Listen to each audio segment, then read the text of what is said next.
potential on some supports. I know we've also actually seen in the past that there were some times when the mid-conquer was actually rushing the vessel. Do we feel like this is something that he could be considering this game just to have it a little bit faster than his supports? Or... No. Okay. I think it's to help, and if it doesn't work, you're not only ruining the supports game now, but the puck game plus supports will be ruined. I'd rather just the puck not have a good game. Well, he needs some type of game. I wouldn't say any game. Like, he needs to find a way to just be okay in the mid lane, get to level 6 without too much assistance outside of like some rune control, stuff like that. But he can't have a babysitter in the mid lane. A good way to do that is be on the high ground here.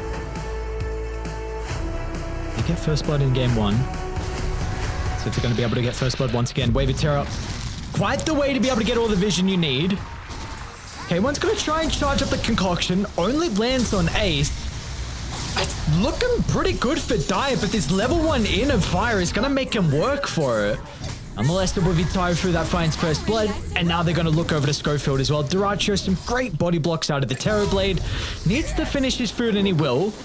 And they might even get KJ as well. Torrent connects onto 3. Durachio, go for it. Come on. Just go for the dive on the T2. Why not have a trip back to base as well? They'll find 3. Like you said, that is Durachio carry is definitely one interesting man. He knows no fear about diving deep. And the big thing I'm looking at here is going to be just the fact that EXP, this Huskar, yet again, poor Analog, man, a bad matchup. And yeah, he got some EXP out of that. But if you look at the Huskar, he got almost half a level out of that. So already coming to the laning stage with just less experience. And experience is what makes Huskar really good, right? Once you start getting more points on the Berserker Blood, 1 point in the Burning Spears, I think it's pretty much lights out at level 3 when you play Huskar for your opponent. You're going to go level 2 Berserker Blood. You're going to be scary at that point, but not super scary. And then when you get level 3, oh, he's going Spears level 2 actually, so not even going for that particular build, but he'll definitely get a point into that later on. And that's when Huskar gets really scary. 1-1-1 build. Yeah, mid lane's over now, unfortunately. The lane is on Twin Hill. He's got boots. He hit level 3. And I feel like this is just like, there's no coming back from this. You can try to come back from this, but you're just not going to. It's not... Sounds like some PTSD. Just pubs. Just pubs? Okay. It's even worse than pub. Because at least in an official game, you're just like, this is our fault for not banning it. But, and then you regret it immediately after, so. Big for Book from Ace. Pretty shortly, like K1 might be forced back to the jungle early on. Bottom lane, Durachio with that meta. Is he gonna get Divide Llama? Nice done. Flexion should give him the vision. Not actually enough. Oh, got him! Okay, never mind. It is enough. They get it in the end, so there we go. I mean, I don't know what you want from Ares. Like, look at this CS board. Like, it ain't pretty. Like, most of the damage is coming from this mid lane and bot lane, but this top lane ain't pretty early either. So, like, this is definitely one of those games. All right, Schofield trying to bait him. Durachio, this is classic Durachio. Ultra aggressive, but worked out for him. Very good. It's just like, it's not a lane. That's like, there's nothing going on there. Bot lane, absolute disaster. Top lane, we got 3 disaster lanes. So within the next like few minutes, we're gonna start seeing the effect of everything happening on the map. The one good thing happening is Puck got a DD, but guess what? Puck's just hit level 5. What's he gonna do with this DD truly? I wouldn't mind Analog considering about stealing Radiant's Wisdom, or at least going for his own. I don't know what else he really does at the moment. Like, you maybe just farm that Wild can kick in. We're gonna see KJ. What is that? His 4th death now for the game? I think one of them was in the 3 of them in the laning stage. One of them in like the pre-game. Is under attack. Durachio denied the wisdom. Oh my god. Oh, that's a pretty good play. Son from Quinn, still without the level 6. Has it up and available now. We'll drop the coil. Okay. Have they got the damage? Where's the armlet? You're gonna need some TPs. One will come through from Divine Llama. And without the armlet from Quinn, he's gonna end up going down to also get Tofu as well. They are some much needed kills. They won't catch Celery out on the TP, but you also now get another power rune for Analog. So are a couple things going their way. Yeah, I think Quinn feeling a little god mode there. His courier was on the way, by the way, with an armlet. And I think if he has that armlet, he kills them all. Pofu's got to run in the direction of the reinforcements, and now as soon as they see Quinn, you're praying that some of the members can get out, but unfortunately, the all-important one, K1, goes down, and Schofield will make it in the river. He will not get too much further away from that. Wave of Terror. Well, not enough. Is he actually going to take Schofield does. He's making space. The Wisdom's still there. Will he check? And he's going to get the Wisdom? No.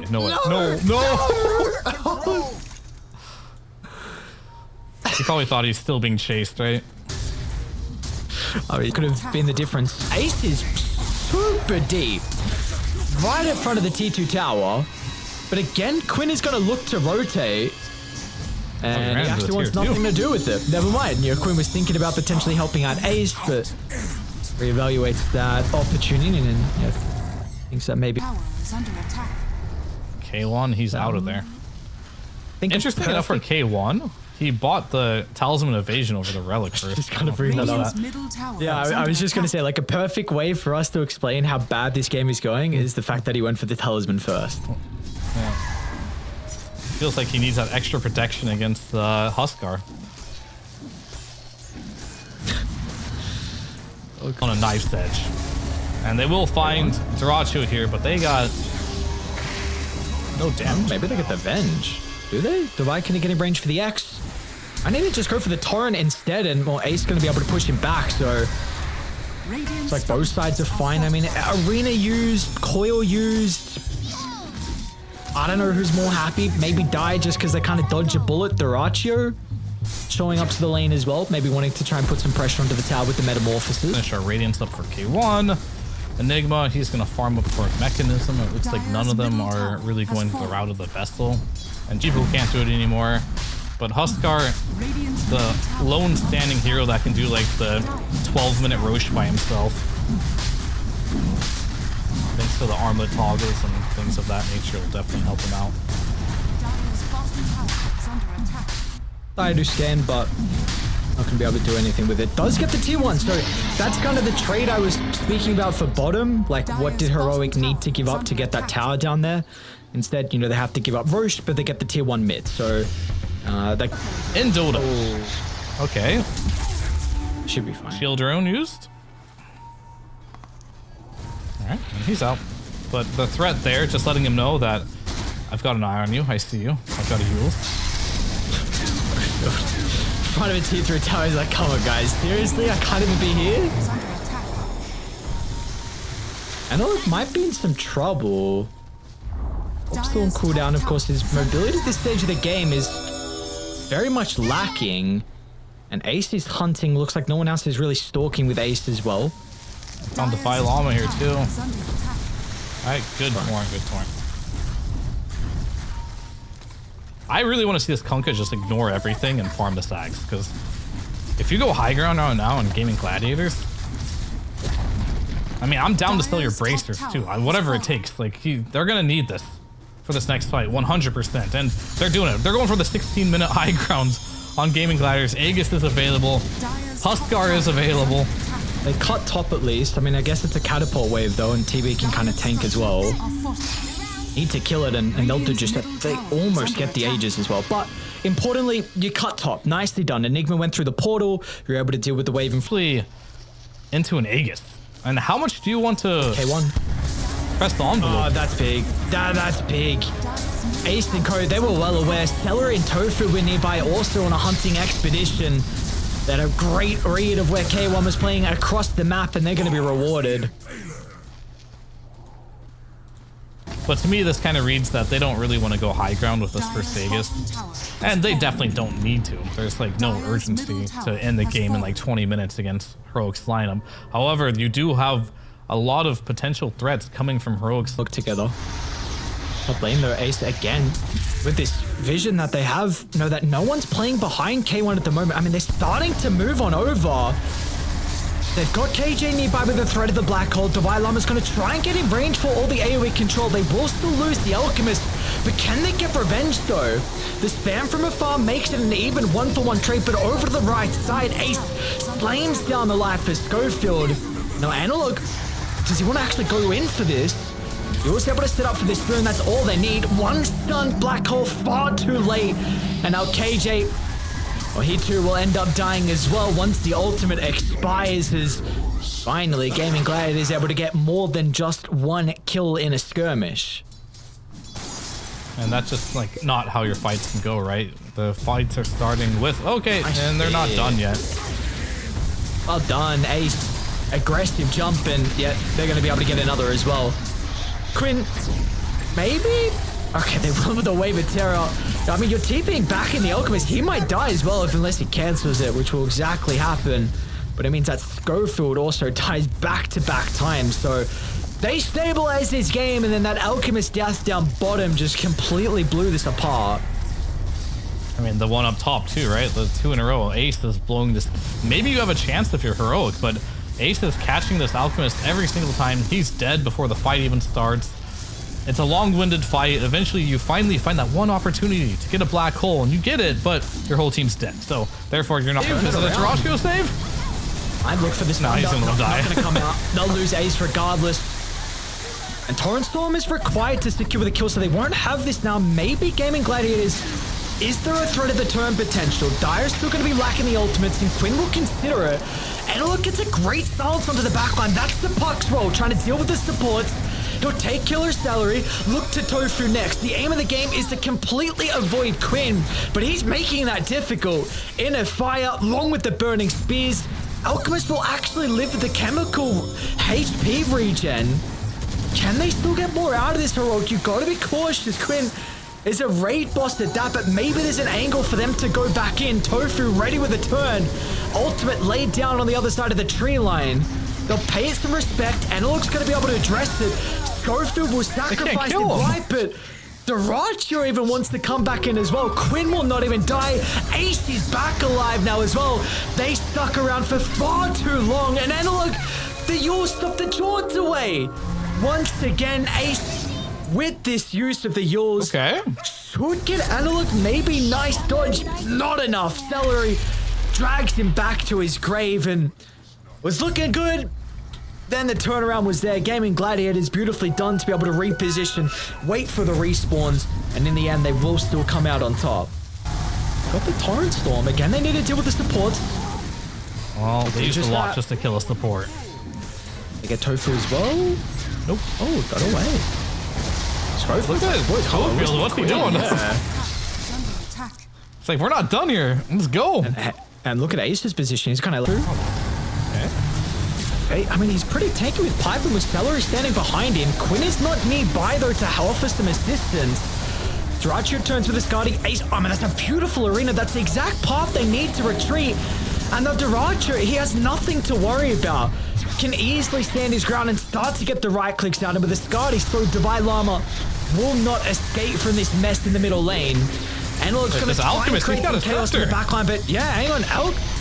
He's going back in. Quinn, with that scepter freshly completed, is going to stop any escape, and all set up thanks to Ace's angle with the wraparound of the arena, making sure there was no possible way for can be BKB'd off. It's kind of felt like, you know, and obviously Crystallis not being part of the component anymore, so you don't get the crit. Yeah, the item's pretty bad. Well, let's just be real. Like, they nerfed it intentionally. It used to be like buy it every game on every carry, no matter what, to like very situational, very, very situational.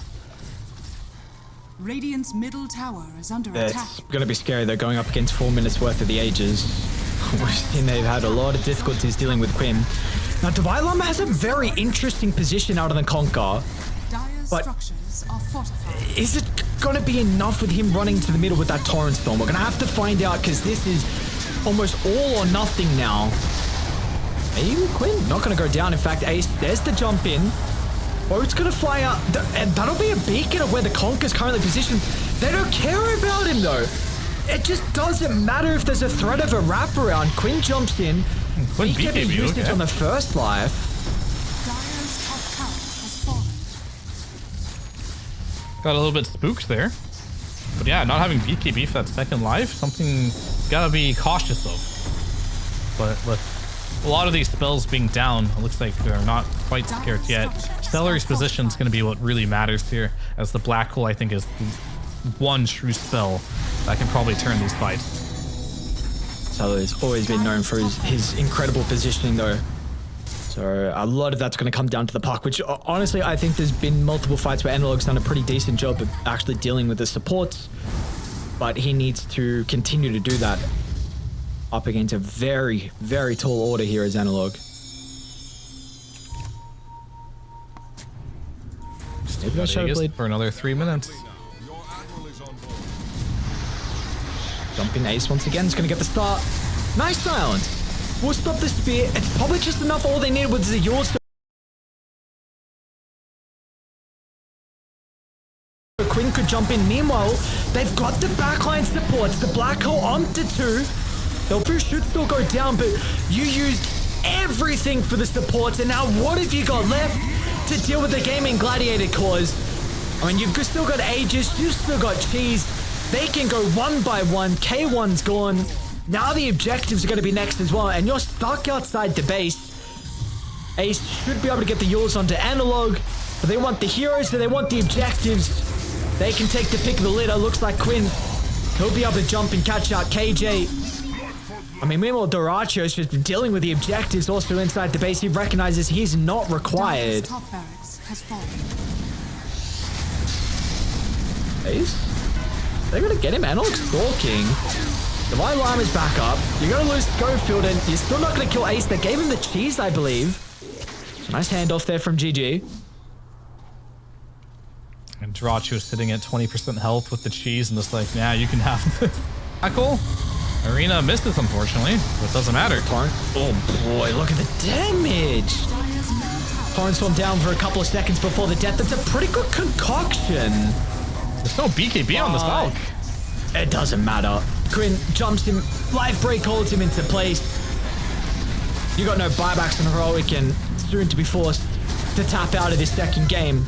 As again, this is back-to-back performances of what a lot of people would have been expecting from Gaming Gladiators at DreamLeague.